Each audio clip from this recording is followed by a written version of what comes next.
انا بحب الفضه اللي بتلمع قوي. خلي بالكم. ازيكم عاملين ايه؟ انا جاي النهارده اقول لكم ان مش اي حاجه تلبس حوالين الرقبه او على الودن. تعالوا اشرح لكم ليه. تعالوا افكركم اول حاجه ان انا قلت قبل كده في فيديوهات قديمه لون الفضه الطبيعي ده مش اللون ده بلاتين وده لون فضه. نفس الكلام برضو، ده حاجات برضو فضه بس مطليه ذهب، اما ده لون فضه وده لون البلاتين. تمام، والكلام ده شرحته قبل كده. اللي انا عايز اقوله النهارده ان في حاجه اسمها نيكل كروم. ايه النيكل كروم ده؟ النيكل كروم ده سائل بيطلي بيه وبيتعمل له بانيو، زي بانيو بلاتين يبقى بانيو نيكل كروم. هو النيكل كروم ده اللي بيسبب التهابات وحساسية في الرقبة وفي الودن عامة. لو اي حد لبسه في رقبته كسلسلة او ودنه حرق، ده بيسبب التهابات. البلاتين عامة مش بيقبل على الاكسسوارات، مش بيقبل يطري الاكسسوارات، وفي اكسسوارات تانية اصلا بتقبل بس بتبقى البلاتين غالي عليه، فعشان كده بيسترخصوا ويطلعوا نيكل كروم بدل البلاتين. زي ايه؟ زي خاتم ده. الخاتم ده نحاس احمر، انا مصنفره من هنا وهو ظاهر ان هو نحاس احمر اهو بعد ما صنفرته، اما هو لونه عادي خالص، لون فضه كانه زي بلاتين بالظبط، بس هو للاسف مطلي نيكل كروم. ده مطلي نيكل كروم ومعدنه نحاس احمر، هو ده النيكل كروم. تمام، احنا كده فهمنا ان في حاجات اكسسوارات بتطلي نيكل كروم او معظمها بتطلي نيكل كروم. مفيش اي بلاتين بيطلي على النحاس او الاكسسوارات كلها. طيب ما نلبسش اكسسوارات، نجيب فضه. هقول له استنى، للاسف في حاجات فضه بتطلي في نيكل كروم بس بتبقى نادره مش كتيره.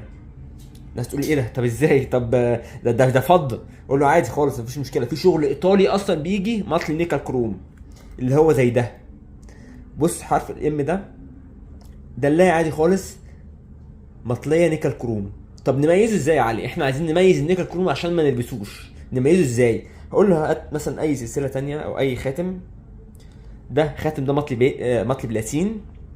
بص بلاتين ونيكل كروم، لمعة النيكل كروم زيادة قوي، اوفر قوي، اما لمعة البلاتين لمعة عادية حلوة وظريفة وكل حاجة. لمعة النيكل كروم تحس ان هو الدلاية دي مش طبيعية اصلا، اكسسوارات. انت اللي هيشوفها هيقول انها اكسسوارات، لو شفتها على الحقيقة هتقول اكسسوارات. اما خاتم بقى ان هو خاتم فضة، اللي يشوفه يقول عليه خاتم فضة مطلي بلاتين وكل حاجة. دي فيها دمغة ودي فيها دمغة، بس ده تحس ان هو اكسسوارات مش فضة، مش اصلا فضة. النيكل كروم ده بيدي طلع جامد قوي، يعني هو اي نعم بيفضل فتره اطول من البلاتين بس بيبقى اضراره اكتر بكتير جدا مما تتصور انت عامه. الحساسيه اللي بتحصل فيه والمشاكل اللي بتحصل فيه دي بتبقى سيئه جدا. نفس الكلام الانسيال التنس ده من الظهر مطلي نيكل كروم، لمعته جامده قوي برضو مش طبيعي، مش زي مثلا الخاتم برضو ده تحس ان هو لمعته ده زياده قوي، فاهم؟ فدي الفكره. طب ما حد هيقول لي طب علي، طب انا هميز ازاي بقى كده النيكل كروم ده بقى من بلاتين بقى وانا بشتري فضه؟ هقول له استنى، الفضه عامه 95% او 98% كلها بتطلي بلاتين. في حاجات بسيطه خالص بتطلي نيكل كروم زي الدلايه دي. انا عامه تعبت عشان الاقي دلايه زي دي كده مطليه نيكل كروم، انا شغلي كله مطلي بلاتين فقعدت ادور عشان الاقي الدلايه دي اللي مطليه نيكل كروم. نادر قوي لما تلاقي حاجات فضه مطليه نيكل كروم، مش سهل، نادر جدا. فانت ما تقلقش من فضه عامه، حاجات نادره لما تلاقيها، لما انت تلاقي اللمعه الاوفر الزياده قوي دي هي دي اللي بتبقى مطليه نيكل كروم. طب وايه تاني فضه ممكن يكون بيطلي نيكل كروم؟ اقول لكم في حاجه كده انتوا ممكن تكونوا مش واخدين بالكم منها. الاوردرات، لو في حد طالب اوردر مثلا، اللي هو مثلا الاسماء مثلا كاسم مثلا سلسله عليها اسم حد وكده، ففي واحد صنايعي او مثلا محل هيروح ينفذها.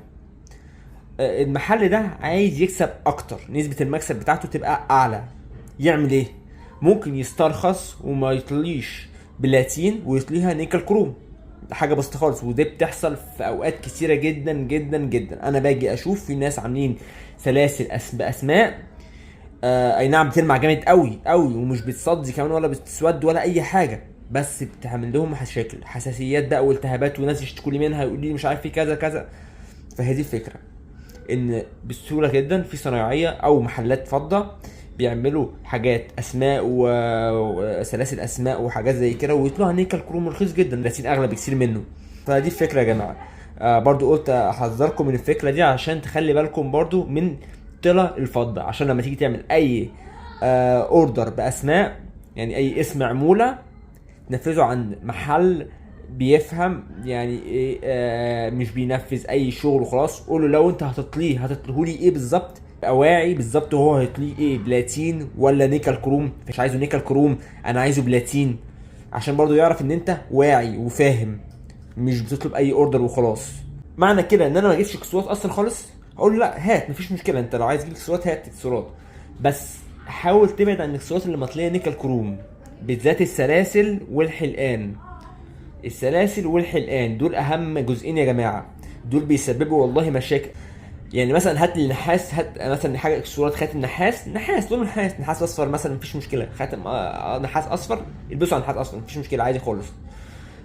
رغم ان هو هيعمل اغضرار، النحاس بيسبب اغضرار في الصباع، او مثلا لو لبست انسيال او واحده لبست انسيال نحاس هيسبب اغضرار، بس برضو افضل من النيكل كروم، بيعمل حساسيه والتهابات اصعب بكثير من الكلام ده.